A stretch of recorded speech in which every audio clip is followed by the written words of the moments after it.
Hi, I'm Lauren, and today we're going to talk about different ways to stretch out the hip flexor. This is actually a request that came to me from a student that does a lot of triathlons, and he has some problems with his knees, and so he was looking for alternative ways to stretch the hip flexors that are easy on the knees.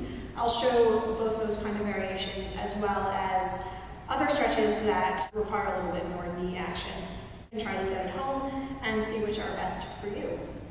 So the first one we're going to do is a high lunge.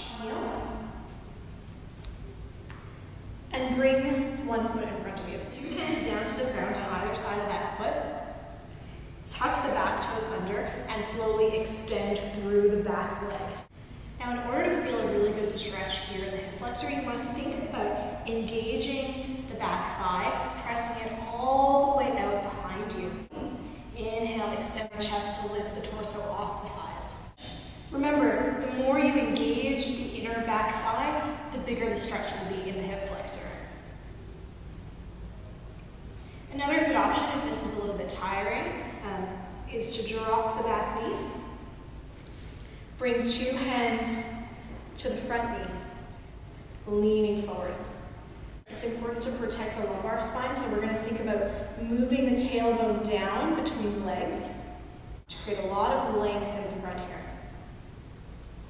The shin in front is never moving past 90 degrees, so if you find that the knee is extending over the toes here, just walk the front foot out a little bit further away, and then you can lean even more.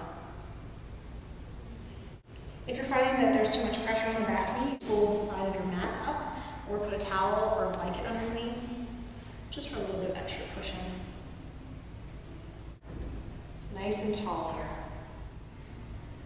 Another great hip flexor stretch that's a little bit more strenuous on the thighs, it's a little bit more active and energetic, is a series of lunges. 1 foot forward, 1 foot back. As always, we're descending our sacrum, firming the low belly in and up. The hands can be quite active, rolling the shoulders down, away from the ears. Heart is open. Take a big breath in here, and then exhale, lunge forward. Try to make a nice line from the back heel all the way to the crown of the head. Breathing deeply into the chest and the ribs. Again, the more you engage the back thigh, hugging the muscle to the bones and pressing that leg behind you, the more you'll feel a stretch in the hip flexor. If you want to take this to another level and you don't have any injuries in the lower back, you can tuck the tailbone further, scoop the belly a little bit more, creating a lot of length and space in our lumbar spine. Inhale, bring the arms up alongside the ears. And then on the next inhale, float the lower ribs up. Taking a little bit of a back bend here. We're just bending the thoracic spine.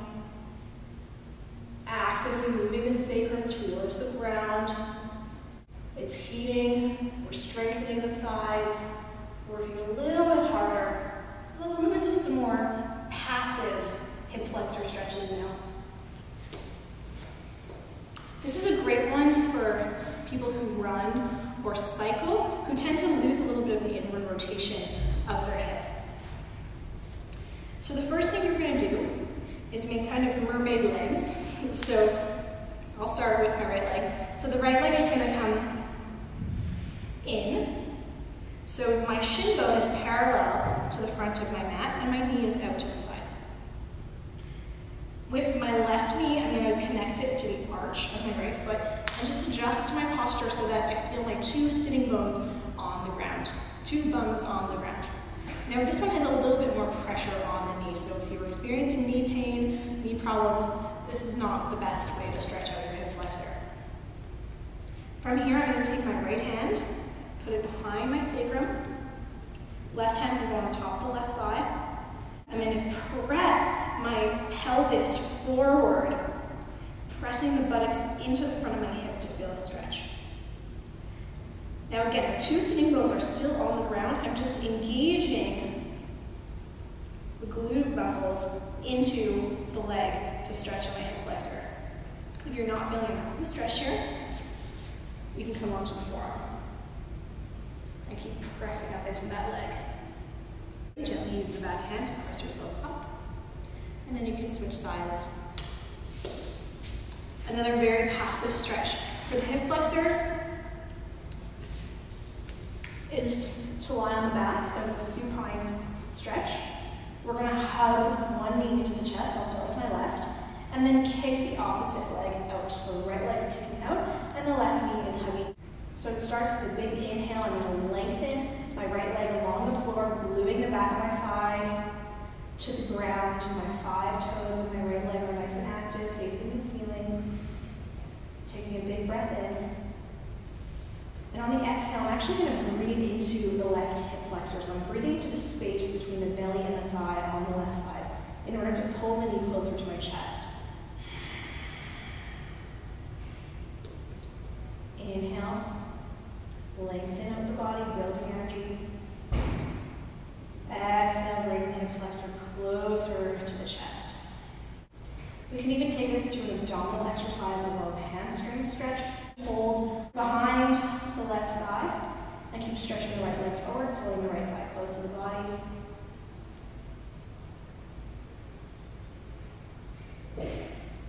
Or as an abdominal exercise, hold 2 fingers around the big toe. You're welcome to bend the knee here a little bit. Big breath in, gluing that thigh as always to the ground, firming through the belly, lifting my shoulder blades off the mat on an exhale, and stretching forward. Really reaching out through the arm, reaching out through the leg. So again, this is a little bit more active. I'm definitely stretching the hamstring here, and I'm definitely lengthening the hip flexor in front. But it's not as deep a stretch in the hip flexor as some of the other ones that I showed you. So I hope those options were helpful. Try it at home. Let me know how it goes.